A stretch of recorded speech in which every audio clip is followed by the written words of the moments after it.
If you guys can, we'd love to see your faces, especially David Stupe. That's a face we can't forget.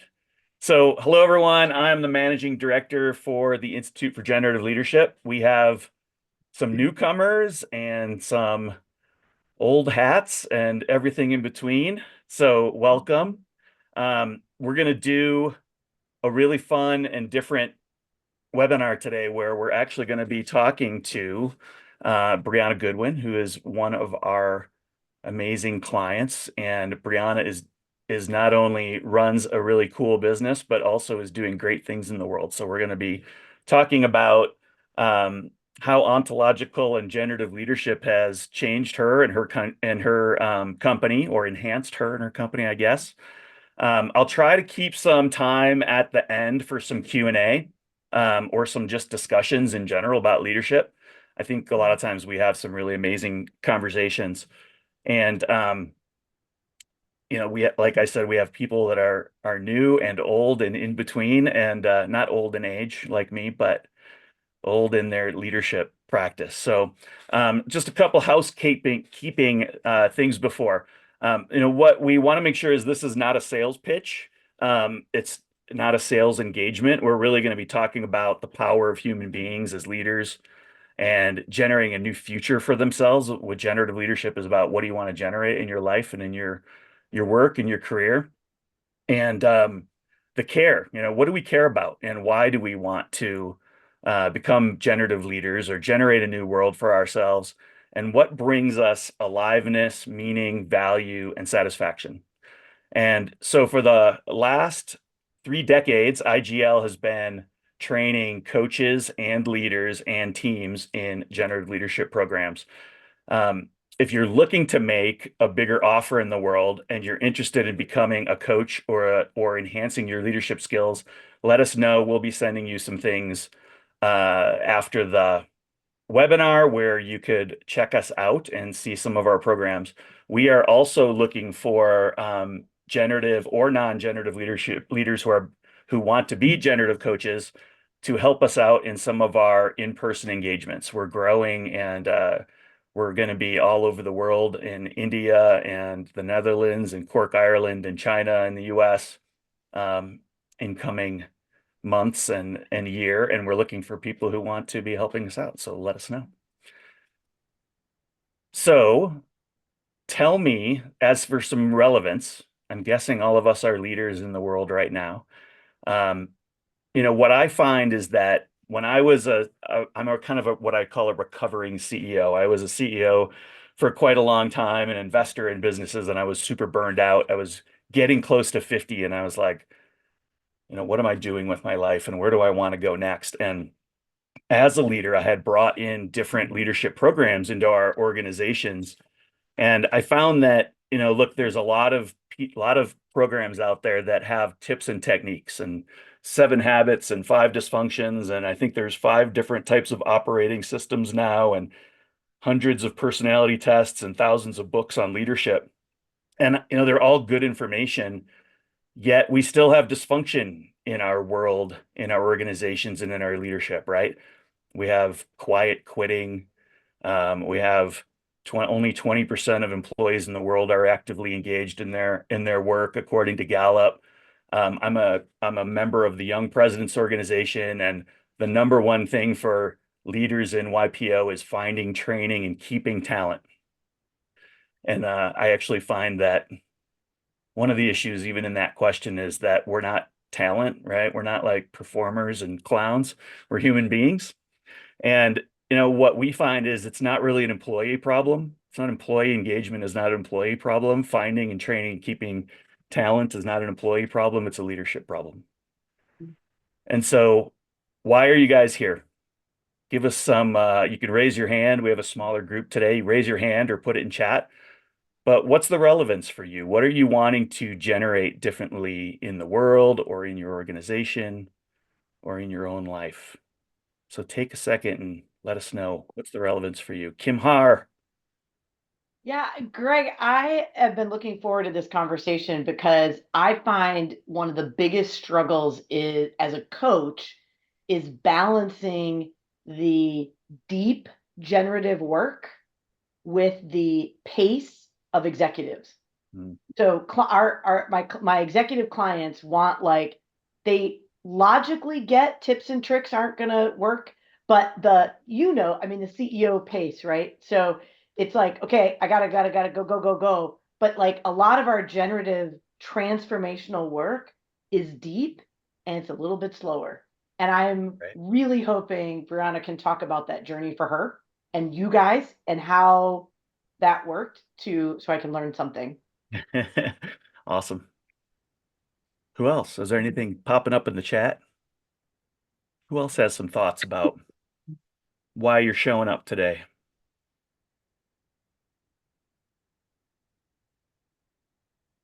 Go ahead, Nick. Hey, Greg.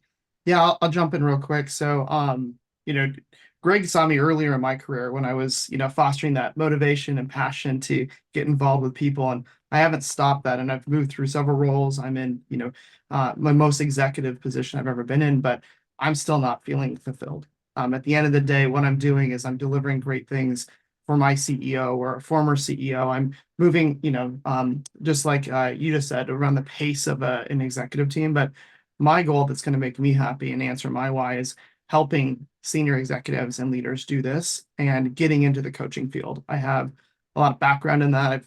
I've been developing high performing teams to the best of my ability since about 2010, but I've never done it on my own as a full-time business. And that's something I'm interested in doing, and breaking out of the W-2 world and going down the business ownership and the founder route seems very exciting to me. So that's why I chose to join this today, Greg, and hope to glean some opportunities to take advantage of this, but also, build out this network that I'm wanting to get in. So Yeah, beautiful. Yeah, we've known each other for a long time. We haven't seen each other forever, and I know that you always had a lot of curiosity and wonderment in the world and passion for this. So great to see you. Who else? Come on, one more. Hey, Greg, David Stupe here. I'll chime in, man.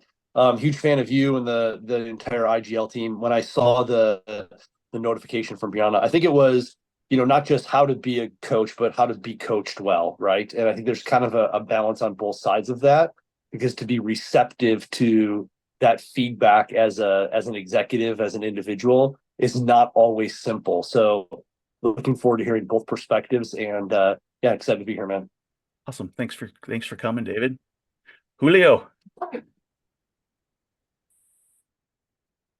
Oh, you're on mute. Can you hear me now? Yes. Okay. I've been doing this for 24 years, and I got to the point now where what is exciting anymore? I have attempted to use the IGL ideas and technology, and it's working, but I'm not trying on anymore about what I'm doing. I mean, I'm just going to work, Mm. and I need to find a new way to challenge myself, because um, like I have lived a great life, and I have to continue to do that. So I need to find the key to engage and really lead the way. I stopped leading. I stopped leading a couple of years ago. I'm not leading anymore. Yeah. Shame on, shame on me. I think you are. You're showing up. Hey, Beautiful, thank Julio. you, thank And I you. know for me, I mean, never, if Bob's not able to be here today, he's actually not feeling well, but it doesn't matter how many times I listen to you or Kim, Har, or Bob, or whoever it might be, we always are coming in a different conversation with ourselves. And I think you can hear the same thing sometimes, and you hear it in a whole different way, right? Because of where you are in your life or what client you might be working with at that time. So beautiful. Thanks for that observation. Well, let's dive in because we don't have a lot of time together. So I want to introduce Brianna. Brianna Goodwin is the president and CEO of Contexture. Contexture is a thriving windows, shades, and acoustic systems dealer. It's a lot more than that, but that's how you can put it into words, right, Brianna? Her company operates over 20 Eastern U.S. states, and under her leadership, has prestigious publications such as Inc. magazine, Boston Business Journal. They've recognized Contexture and Brianna as well as one of the largest women-owned businesses in Massachusetts and one of the fastest growing private companies in the country. Since joining the company, Brianna has steered Contexture through significant milestones. I can vouch for that, including a successful rebrand in 2022, strategic acquisitions in 21 and 23, and the established of a new office in Philadelphia in 2022. This was marking the company's expansion down the Eastern Seaboard. Brianna is also raising 2 young children, and it's dedicated her life to ontological development. There's the bio. I will also say that Brianna is a force of nature. She has huge vision in all areas of her life of leadership, I would say, in gender, race, being a leader in culture, bringing generative work and your own work and other people's work and cares in the whole world. I've just really seen you just do incredible things, and I'm always in awe of you, Brianna. A little bit about me real quick is, like I was saying before, I've spent decades growing and scaling mid-market companies. When I left my last organization, I kind of hung a shingle as a consultant, just kind of saying, what's my next, step in the world going to be? And I had an amazing coach who said, it's about the leap, not where you're going to land. And I had some business, and I found that I was really loving the coaching. And my coach told me about the Newfield Network, which is an ontological coaching organization. And Bob is the founder of Generative Leadership. A lot of the founders of coaching and generative leadership actually all studied together in Berkeley and Stanford in the 70s, and they're just amazing human beings. And I got into this work and I said, how did I not learn about this in my 20s? Like, how did it take me until my 50s, or almost my 50s to start learning about leadership? And some of the things that are different, just to include on that, is as I was going through my journey, Bob Dunham, who's the founder of the Institute for Generative Leadership, said, hey, I'd like to have some help getting this work out to the world. And so Bob and I partnered a little bit over a year ago. So, when I think back about what brought me to generative leadership, it was, very much like what Nick said earlier. You're there, you're grinding, you're trying to make a difference. And what Kim said is there's always a fast pace, right? And it was just kind of like boom, boom, boom. And you're doing all of these things, but are you feeling fulfilled? And is your team feeling fulfilled? And that's really what brought me to it. So, Brianna, like we said before, I am a YPO member, and so are you. We're in this organization, which is worldwide, called Young Presidents Organization. And in there's different places where you can post questions, or if you're looking for some help. And you posted, I'm looking for an ontological coach for my team, which in all of my years of doing this, I had never, ever seen someone actually use the word ontological. So I was like, wow, what is this? So, Brianna, tell me about, you've been doing ontological work for a long time. Tell me about your journey with ontology and ontological coaching and how it has changed you, or what you want to share about it. All right. Also, thanks for the nice intro. So for those of you who don't know what ontology is the art and science. It's a science as well of being versus doing, and it's centered around 3 pillars that are the biology of cognition, existential philosophy, and the philosophy of language. So that's a quick background of what ontology encompasses. And it's similar to like what Greg was saying earlier, that there's a lot of leadership programs out there that give you tips and tricks and behavior modification, and that is not ontology. Ontology is really more of a deep dive personally and looking at how we show up in the world, how we impact others versus what our intent is. There's a saying that you judge yourself by your intent, but others judge you by your impact. So ontological development really has you have that deep self-reflection to look at what is my impact, and is it aligned with my intent, and are my actions aligned with my intent, and then learning from that, because it's never actually perfect. So anyways, that's a quick background on ontology. So that's what I was looking for. I was looking for that type of coach and that type of program for my team. I was initially introduced to ontological development because my father, who started my business, had done an ontological development program. I didn't know that's what it was at the time. I was a young teenager when he did it. But I noticed that over the course of a few years, he completely transformed how he interacted with me. And by the time he was done with the program, I was working in the business, and I saw his leadership style transform as well. But our personal relationship did as well.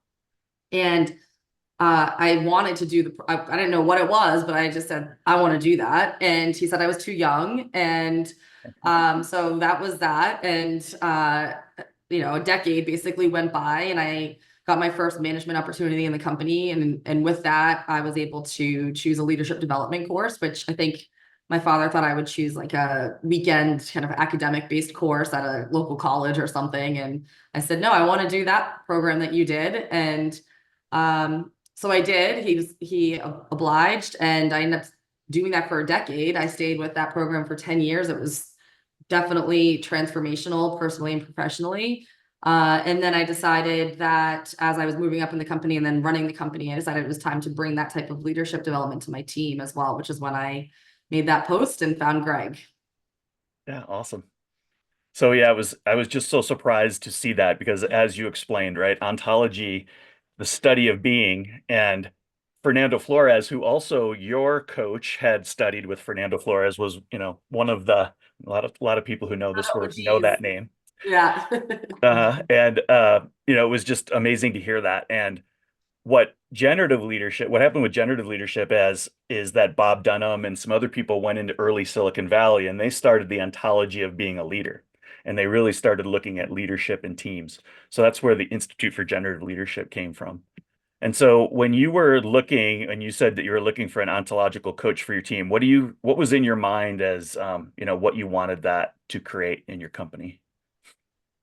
Well, we're still working towards it because, like you said, I have big visions, so it takes time for it all to unfold. But ultimately, my end goal is to have a multi-layered development program based in ontology and based in the study of being and our impact in the world, and in generative leadership, that coordinated action required to be really effective as individuals, and as a business and organization.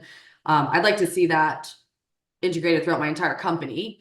But that's obviously a big undertaking, especially as we continue to grow and we're adding more people and layers. But what I initially, what I thought was just adding more people to this type of, exposing them more to this work. And so it's not just me. I mean, the first decade was really just me going through this type of work. And now it's involving a lot more people in my organization. Granted, not everybody yet, but hopefully someday that will be the case. You'd be surprised how, if you heard your, we talk about the observer, right, and kind of seeing things. If you were to see your company that way, you'd see the difference in the leaders, and how they behave with each other, how they have conversations, how their lives are changing with their spouses, etc. And Yes. they tell me about it, and so a lot of that is because of the investment you made in your team. So as we were kind of getting to know each other, what was one of the things that you felt was different maybe between generative leadership and the conversations you and I were having, versus if we were kind of your typical consultant maybe? Well, one thing that you as a coach are very good at is always bringing me back to my cares. Like, what is it that I care about in the world, and what is it that, and am I taking care of those cares, personally and professionally? And you help me kind of define those for myself and articulate those early on, because I didn't really even know, no one had posed that question to me before.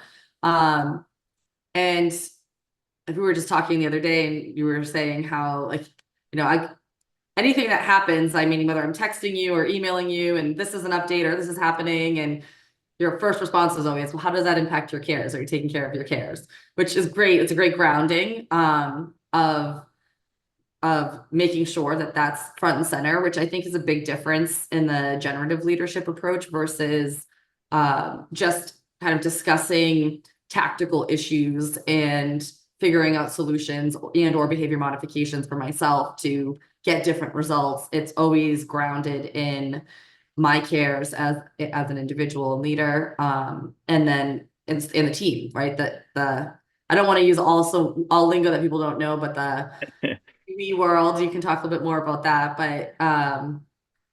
but yeah, how this work is really grounded more in that reflection. That's, like I said before, the self-reflection, which is a big piece of the learning. Mm. Yeah, that's awesome. It's some of the things we talk about, just to kind of give some of that same background, is that we see leadership as a profession in and of itself, right? You're in the shades and construction business, but you're a leader just by being a leader. That's, in and of itself. So that's just something that we believe in, and what we teach and what we practice. And we also believe that leadership is a practice. You're always in practice, or you're out of practice and you need to get back into practice. And Kim brought up a question that, it just reminds me of kind of what you were saying. Is we've worked together, we just realized, for kind of off and on for 3 years, and that bringing people back to their care, first of all, helping them understand, what do you care about? What brings you value, satisfaction, and meaning in your world? And as a CEO, it's not just about growing the company, right? There's not just about profit. It's what is that doing for you in your life? And you've been also amazing at that. You had a vivid vision that you had spent a lot of time with before we even met.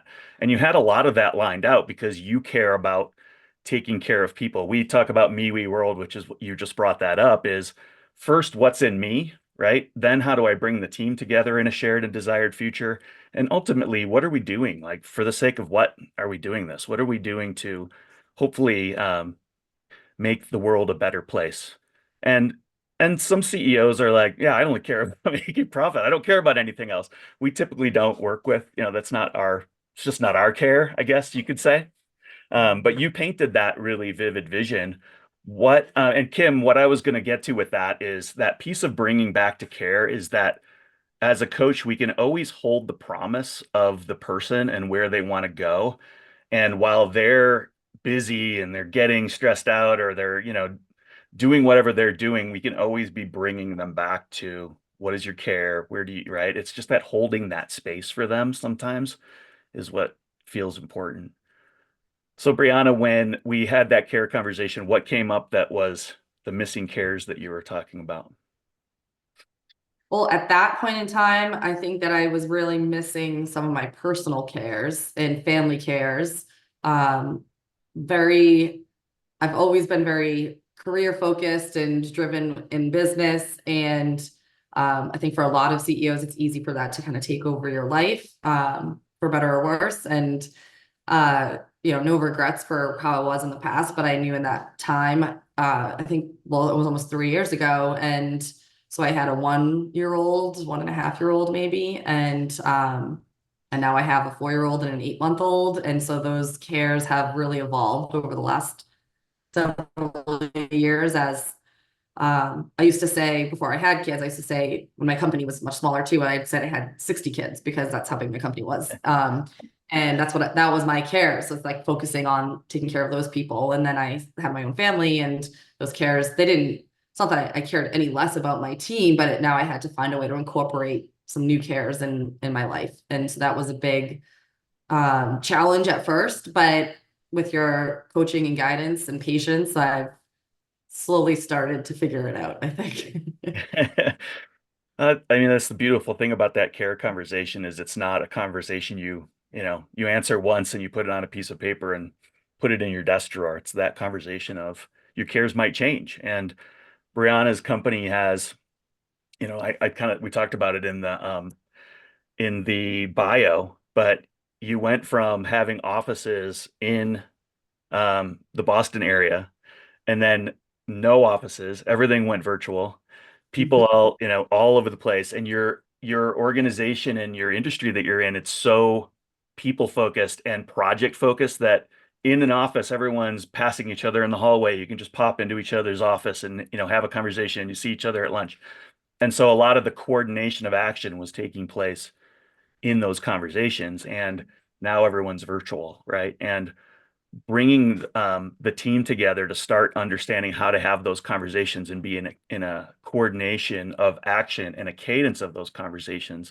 How has that, along with your care, and I'm going down a rabbit hole, how has that kind of changed the organization and your team and how you see it? Well, I mean, it's a challenge not being all in the same office. However, it's also opened up a lot of opportunity. I think from a generative leadership perspective, it is it's harder because we're not all sitting in the office together and able to quickly check ourselves, I guess, and check each other. So we're a lot of us working autonomously, and then we come together for a specific meeting. But in general, I think the virtual environment for my company is, I mean, it's a differentiator for us. So it's been a blessing because it's allowed us to scale. But definitely it has its challenges not being together with the team. Yeah. And some of your cares were even, I'd like to have another child, you and your husband, and you'd like to move to Florida, right? And so you even moved to Florida and live in the Fort Lauderdale area now and are still able to run the business. Yes. Yeah. Yeah, that's awesome.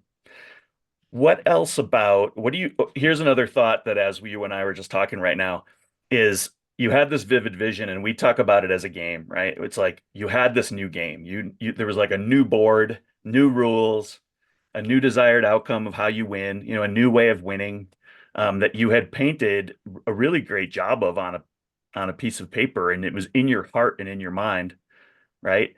And then there was new players. You developed a whole new, I mean, you didn't really, from what I remember, you didn't really have a Stratco. You didn't have the Stratco team. So how did generative leadership, or how that our work together, how did that help kind of form that, and what results is it paying for you?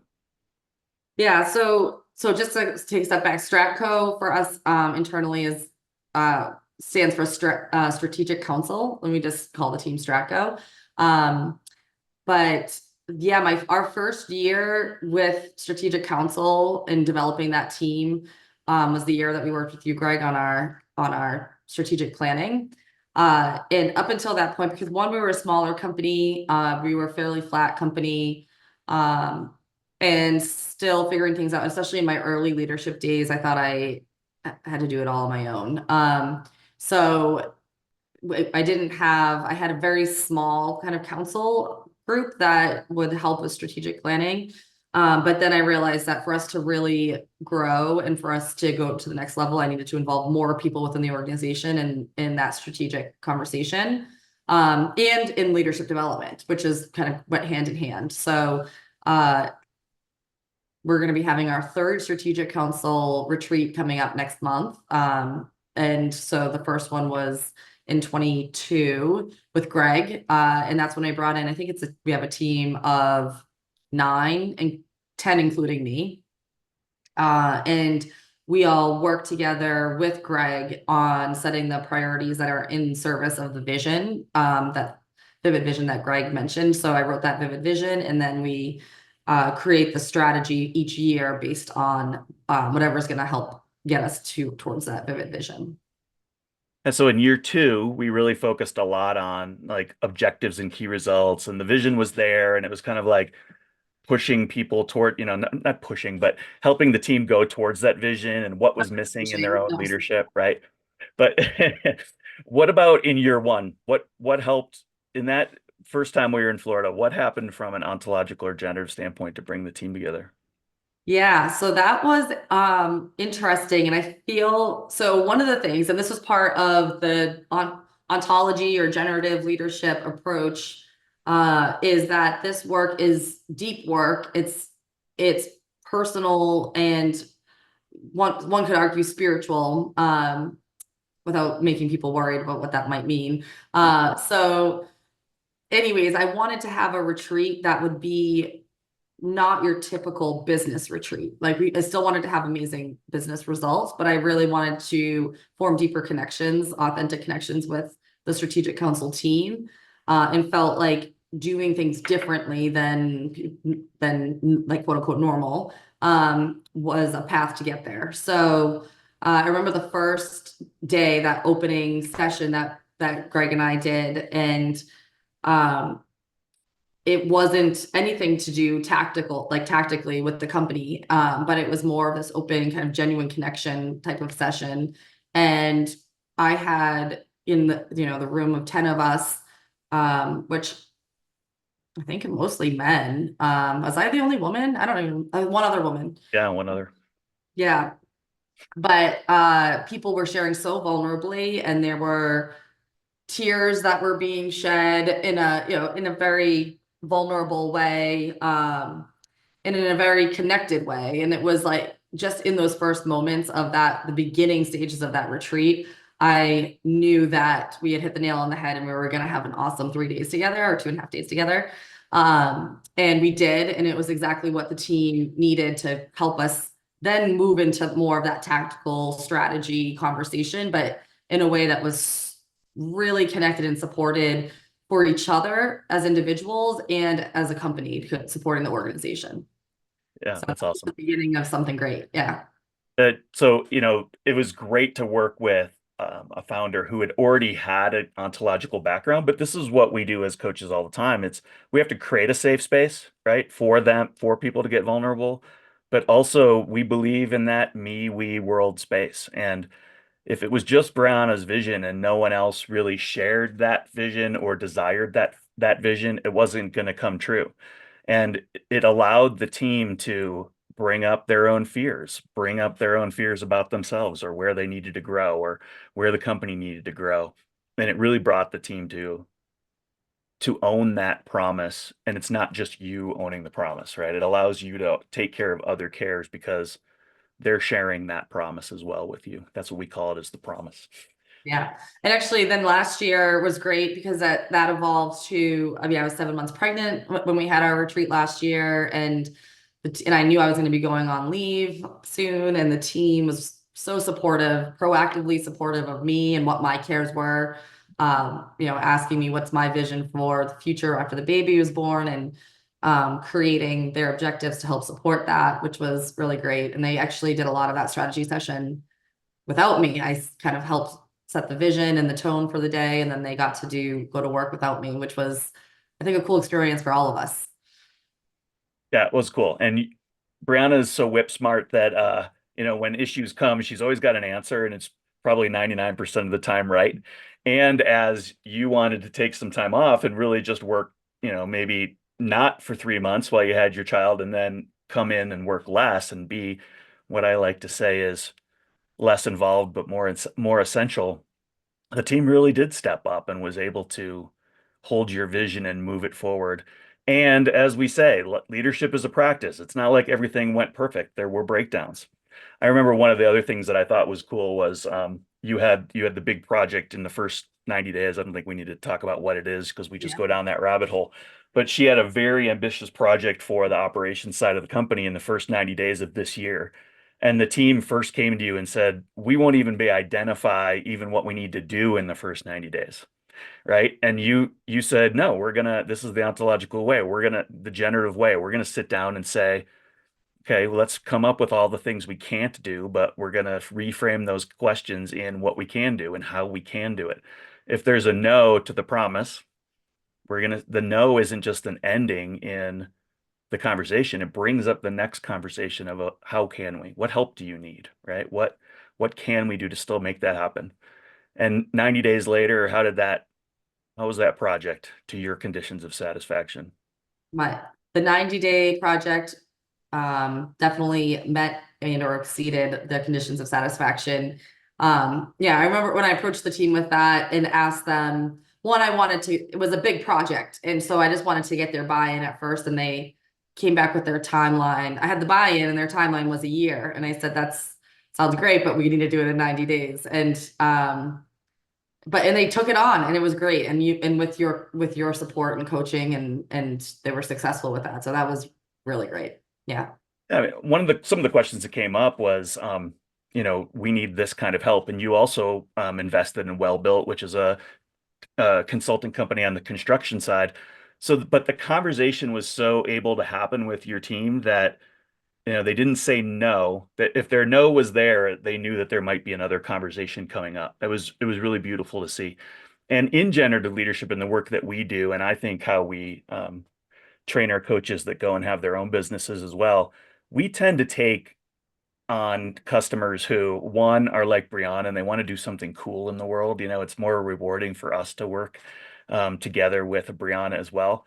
But we typically don't take anything less than a 6-month contract, and we coach the team live on how to become a better team, but we also typically coach each individual on that team, because the embodiment of being a different leader really takes us time, right? You don't go from AA baseball to Major League Baseball without coaching. And so It's a lifelong journey because we all are human and we can backslide if we're not in practice. yeah, beautiful. Okay, Barbara has a question for you. Barbara, you feel like okay coming off mute?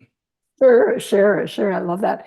Well, first of all, thank you, Brianna, for being with us, and love your energy and your passion. So I'm working with a team right now, and the leader is open, actually is desirous of having his leadership team join him in the formulation of strategy. But I was just wondering, in your case, was there anything that you had to let go of before that could be a possibility for the team? Yes.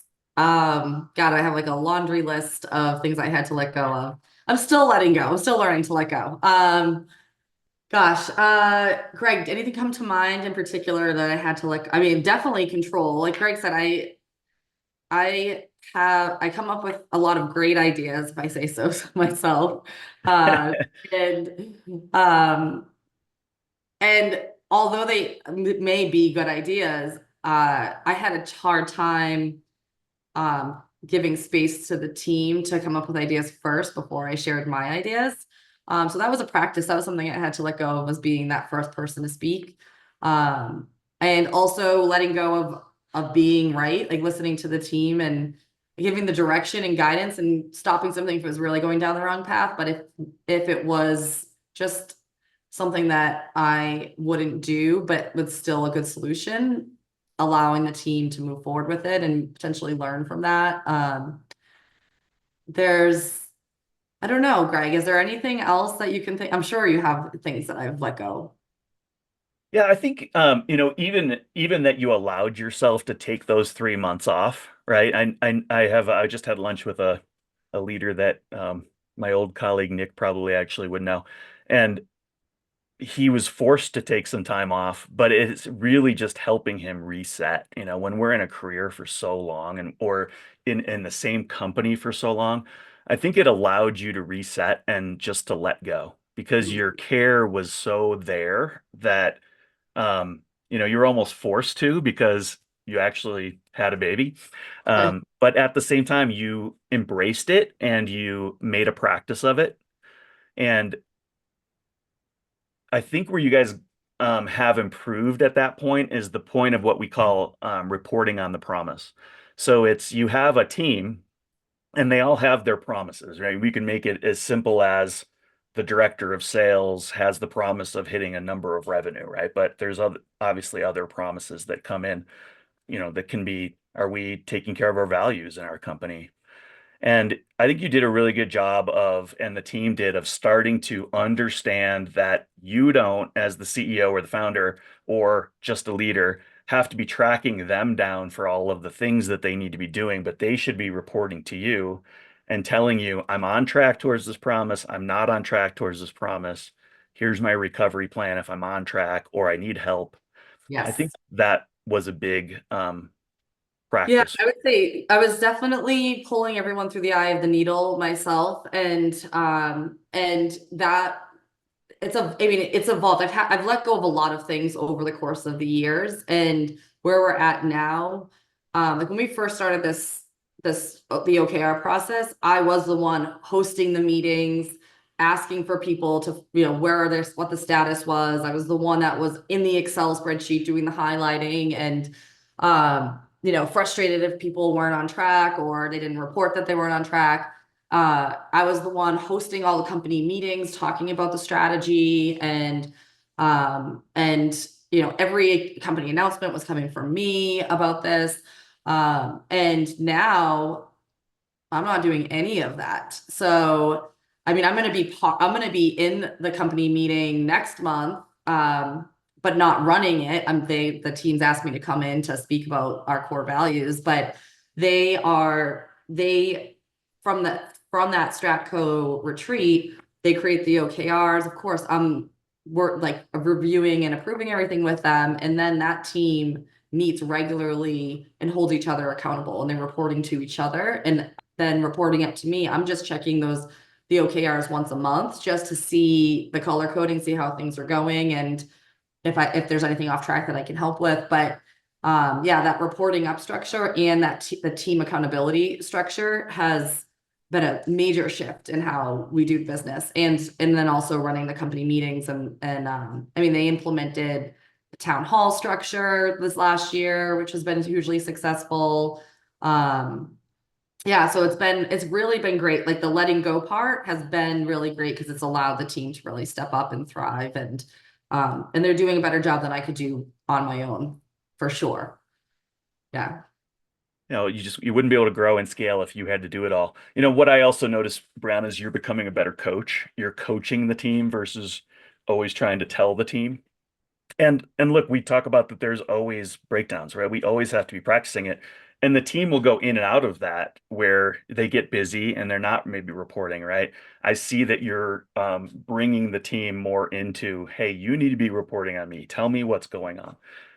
Report on your promise. And it's definitely an area of growth because now Brianna has a new vivid vision that we're going to be getting the team vulnerable again next month. And it's a new level of skills. There's going to be a new game, new rules, some new players.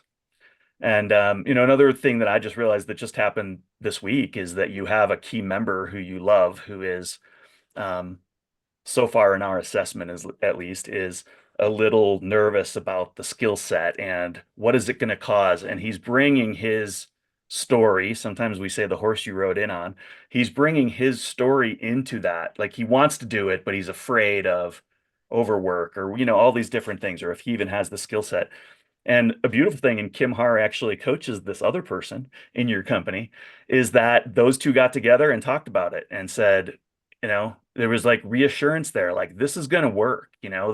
The team and Brianna have your back, and you can make this happen if you want to. And that's another beautiful thing that I see happening in your organization. It makes me get choked up. So, Barbara, did you have any follow-up thoughts or questions there?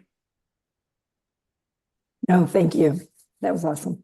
All right, so we have about 12 minutes left. Brianna, what do you feel like maybe we didn't cover as far as like how has generative leadership help your organization? The one thing I wanted to bring in, I was going to use his initials, but he goes by his initials, so I can't do that.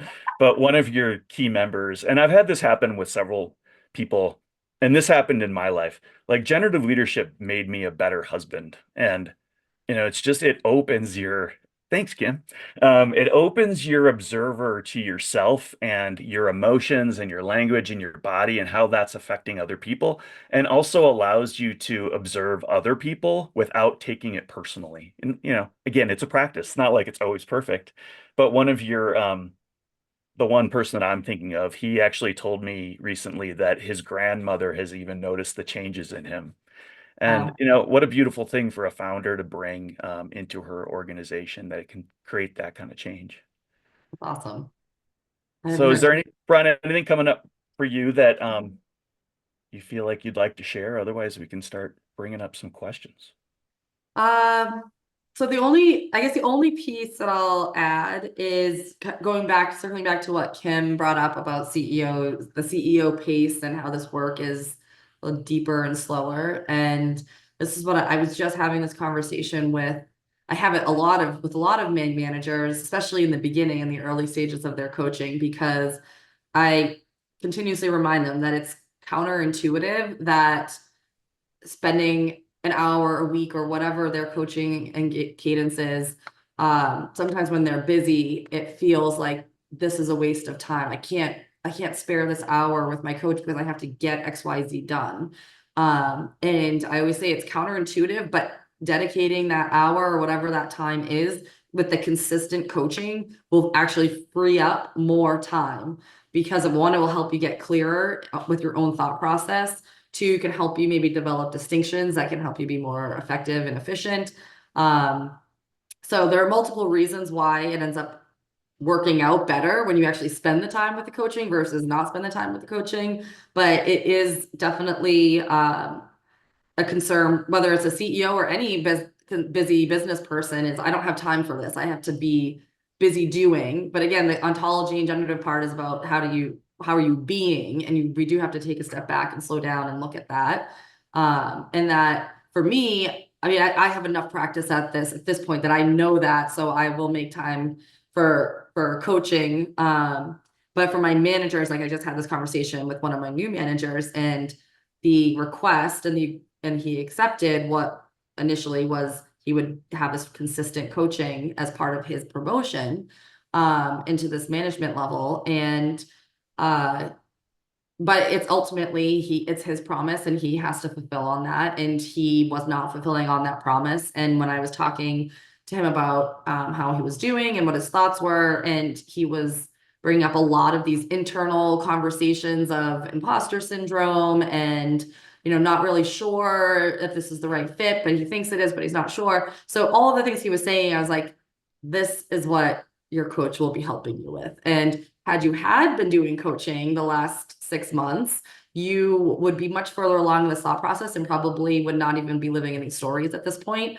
I can almost guarantee that, but let's start coaching now and don't make any decisions about your fit in this role until you have at least 1 or 2 coaching conversations to help you talk through this process. So it is a matter of just slowing down and taking the time to be coached and to reflect, because then you can be much more effective in your decision making and conversations.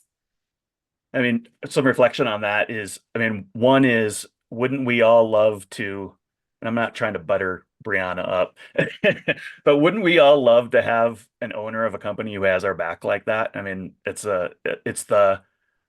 what generative leadership and Bob Dunham and his initial vision and our faculty, that's the world we would love to create, right? And help people create.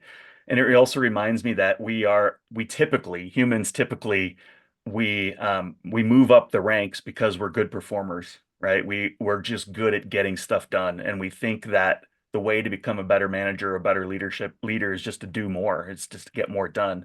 Or to And have all the answers. That's what this team member said. I don't have all the answers I think I should have at this level. And I said, if you thought you had all the answers, I would not have you in this role, because that would be a problem. And that's not what leadership is. It's not about having the answers. So awesome. yeah. So we talk about the customer and the performer, and as when we're the one that's we just keep doing more and keep doing more, we don't want to take the time to coordinate action, right? Everything is action in an organization, and all of that action comes from commitments and conversations. And if we're not having those conversations with our team members, and we're just trying to be good performers by doing more and doing more, there's going to be breakdowns in that. And the manager and the leader needs to become a good customer, meaning they are making good requests. They understand conditions of satisfaction. They understand how people should be reporting on their promises. The things that might, that's our lingo right now, but that we're talking about. But when it works, it works. And there's always breakdowns to it. And it's that piece of the leader having continuous gentle pressure, like always making sure they're saying, are we doing this? Are we doing this? Right? Are we taking care of our cares? Are we coordinating our action? And that's the beauty of it when it's working perfectly. What questions are coming up? Yeah, go ahead. Just speak. Gracie.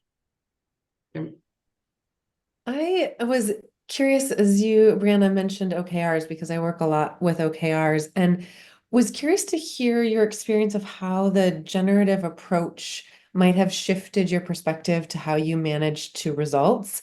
Because I think there's a really interesting tension between sort of accountability and autonomy.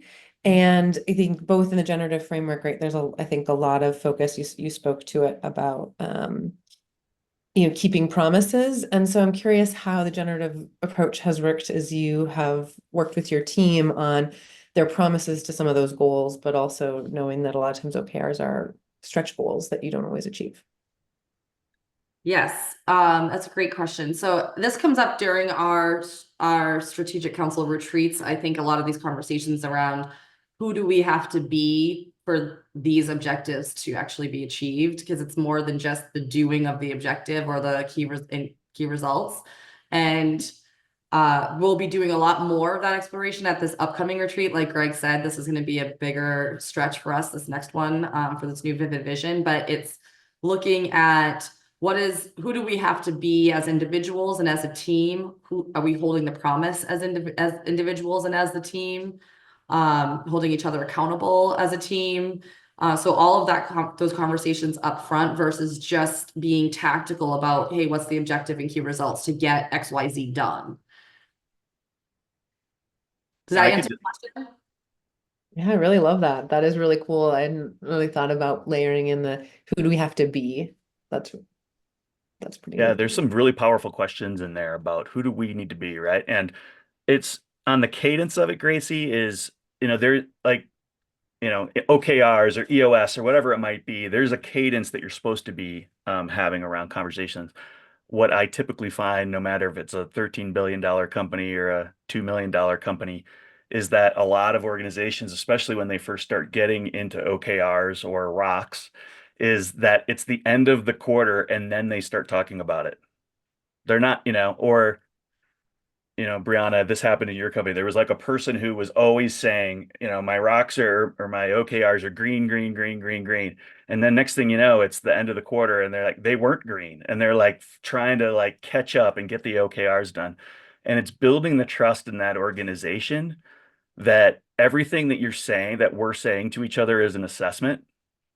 And that are we taking the time to see if our assessment on if we're going to be done on our promises actually has some grounding to it. Mhm. And so sometimes we just have to have the trust to have those conversations of, am I reporting on my promise or your OKR or your KR? And you're not talking about tasks, but am I going to fulfill my promise at the time that I said that I was going to fulfill them? And if I'm not, having the honesty to say, okay, here's my recovery plan, or these other things are coming up now, and I don't think I can fulfill my promise anymore. So I need to renegotiate, or I need to ask for help. And that's a conversation that comes up every week. And it's building trust. And this is why leadership's a practice and why the leader has to own the promise, as the leaders in team need to hold the promise together. It's not just the CEO or the manager that's holding that promise.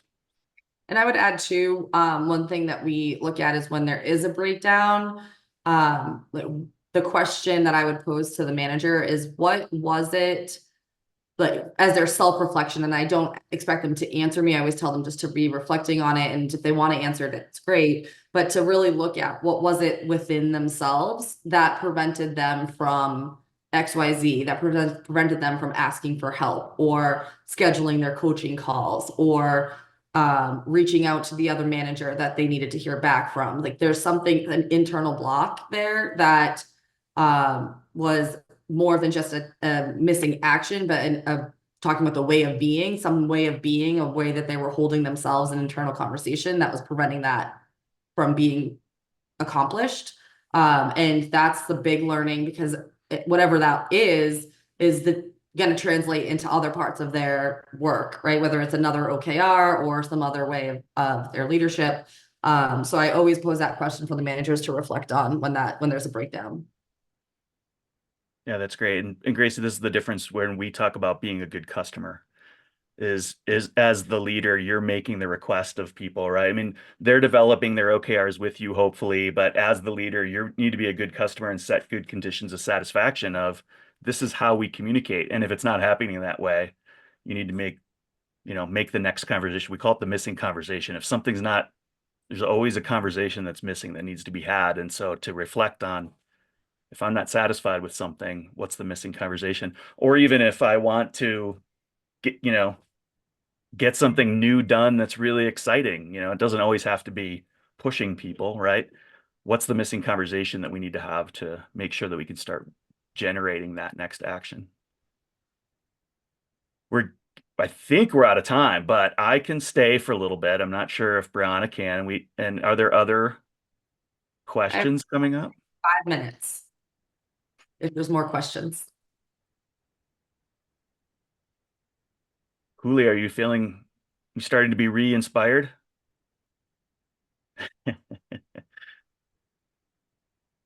No other questions? All right. Well, I'll wrap it up. Thank you, everyone. Like I said, we'll send you some information on some other webinars we're having and some other programs that we're having. Tell you a little bit about what we do. And if you're interested, I'm sure there's a link on there to schedule a call with myself or some of our faculty or Bob. If you just want to have a conversation, we'd love to have that conversation with you. So thank you so much for coming and having the conversations with us. Thank you, everyone.